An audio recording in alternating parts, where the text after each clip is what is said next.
Good evening, ladies and gentlemen. This is GhostCritic's comic review channel. I'm your reporter, GhostCritic. The top headlines this evening are: the not-so-new DC 52 charges on, Marvel hits back with its big hitters, and in independent news, Image pops its head around the corner. We start this evening with the DC not-so-new 52. Justice League issue 3. Whatever you say about Jeff Johns, whatever you say about Jim Lee, they are the super team. They are bringing this superhero team together. But you know what? The world may not be quite ready for them. This issue we see Wonder Woman in all her glory, brandishing a sword, licking an ice cream, wearing nothing but what is essentially a bikini. And what is wrong with that, I hear you ask? Yes, Wonder Woman is a fighter, she's a warrior, she's out looking for a fight, and a fight she finds. Victor, he gets himself a download. Yes, after the explosion from the last issue, he is practically on death's door, but fortunately, Daddy Dearest has a bunch of nanobite type creatures to, well, Cyborg is just around the corner. And in a last page, not so shocker, hey, there was water around. Aquaman makes his first appearance. Great issue, I loved it, it's fun, it's entertaining. Yes, they're stretching out this whole team getting together, but I was ready for it, you should have been too. In Batman news, issue 3 came out, and this is the Batman issue that you should be buying out of all the Batman issues. You'd be batty not to.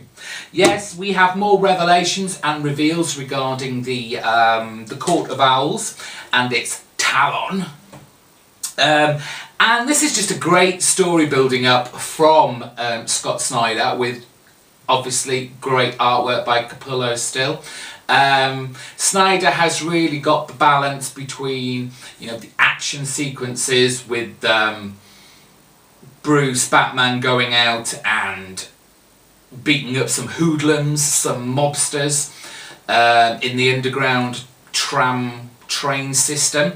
But he also has the whole detective, the whole mystery thing, the whole 13th floor, very clever, very nicely done. The only problem I had with the title really was the whole Mayor Lincoln, or soon to be Mayor Lincoln, lying in a hospital bed after the whole fight with the Talon with him and Bruce. Bruce hasn't got a scratch on him. We obviously know why.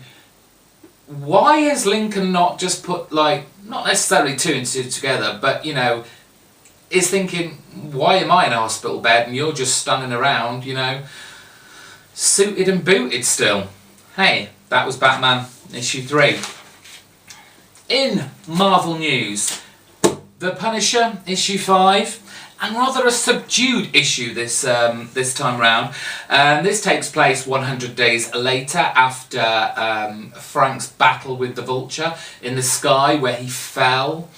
And Frank is basically hiding out somewhere snowy and cold, because, you know, it's got to be snowy and cold.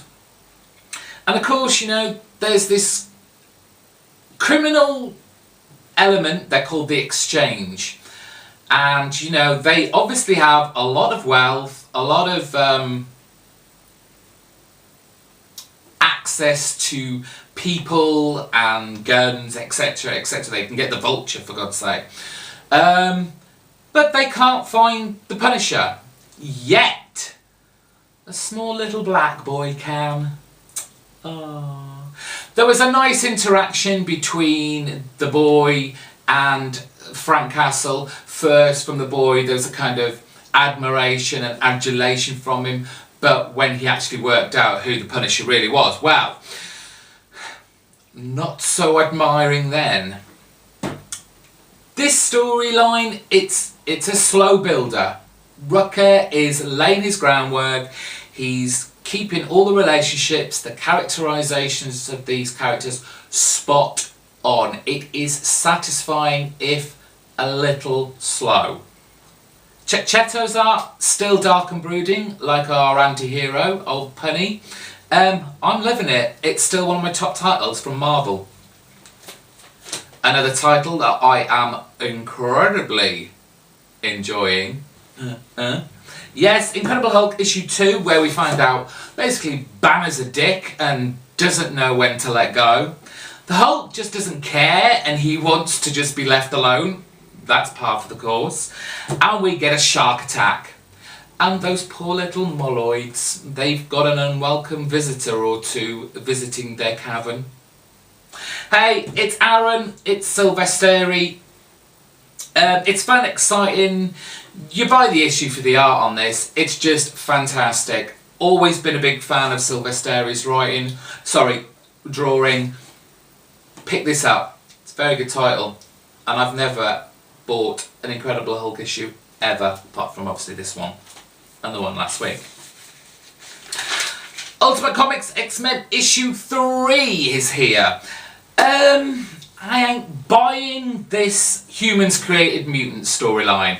I think this is a cover-up. I think this is a conspiracy to kind of put the mutants off kilter, off balance, and get them paranoid and ready to be taken down. At least I hope so, because I ain't buying it. I ain't buying it. We've got the kids still on the run from whoever, whatever. They've taken to the Morlock tunnels, which is always a nice journey out. We see Jimmy escaping from being caught. I don't even remember he got caught.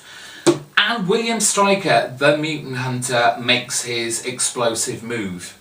Nick Spencer just about makes this storyline fresh enough to be interesting.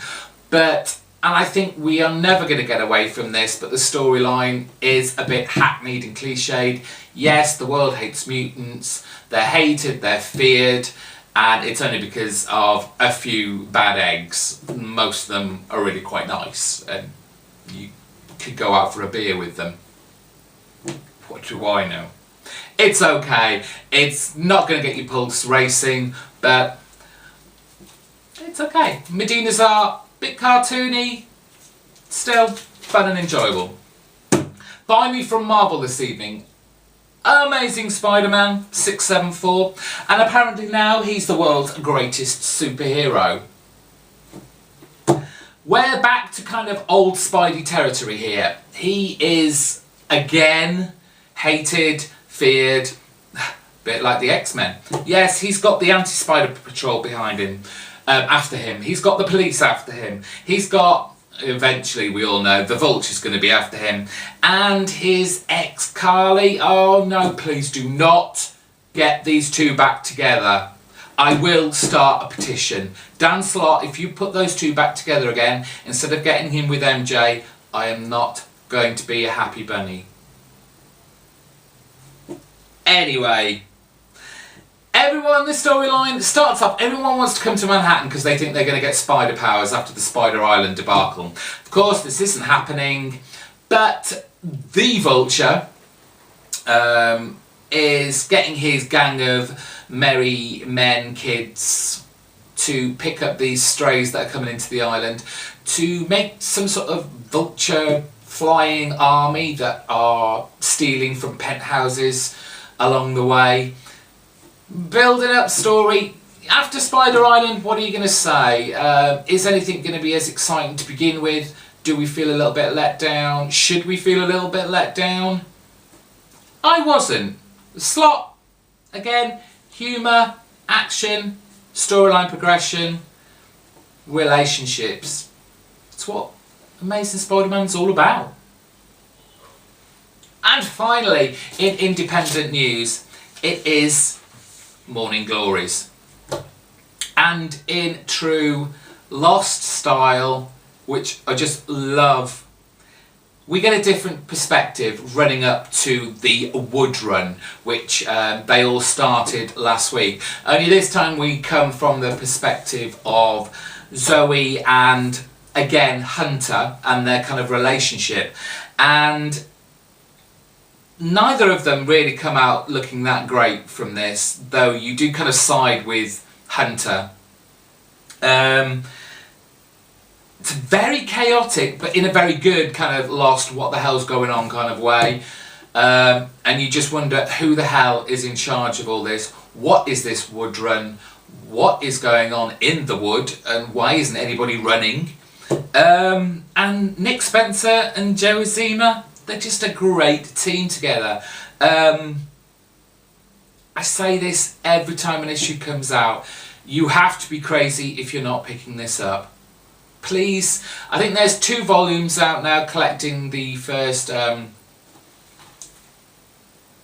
12, 13 issues.